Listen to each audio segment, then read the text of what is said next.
मेरठ में सौरभ राजपूत की हत्या आज कौन नहीं जान रहा है। पूरे देश में ये सनसनी फैली हुई है।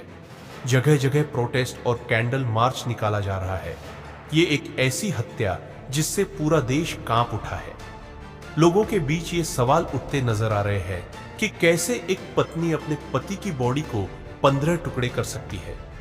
क्या उसे ये पता नहीं होता है कि उसकी एक 5 साल की प्यारी सी छोटी सी मासूम बेटी होती है।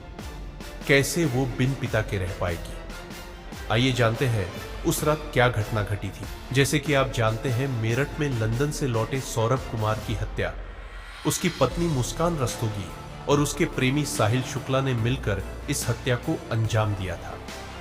यह घटना 3 मार्च की रात को घटती है, जब सौरभ अपनी पत्नी मुस्कान का जन्मदिन मनाने भारत आते हैं।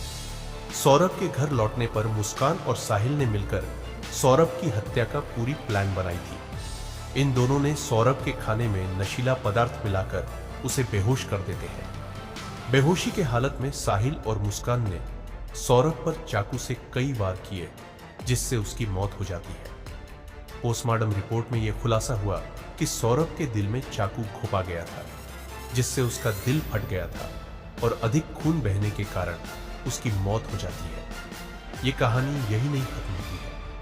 सौरभ के बॉडी को 15 टुकड़े में काट दिया जाता है और फिर एक बड़ी ड्रम में उसकी शरीर को डालकर फिर ऊपर से सीमेंट भर दिया जाता है। मुस्कान और साहिल ने सौरभ की लाश को ठिकाने लगाने के लिए विभिन्न प्रयास किए थे। शुरू में उन्होंने लाश को सूटकेस में भरकर छिपाने की कोशिश की, लेकिन इसमें असफल रहे। इसके बाद ही उन्होंने लाश को ड्रम में सीमेंट दे भरकर छिपाने की तरीके अपनाए और फिर अपनी 5 साल की बेटी को मायके छोड़कर मुस्कान और साहिल हिमाचल प्रदेश के कसोल और मनाली में घूमने चले जाते हैं। इन दोनों ने नशे में झूमते हुए वीडियो बनाए।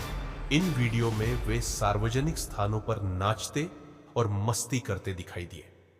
18 मार्च की सौरभ के छोटे भाई राहुल ने मुस्कान को साहिल के साथ घूमते हुए देखा था और घर में बदबू महसूस किया था।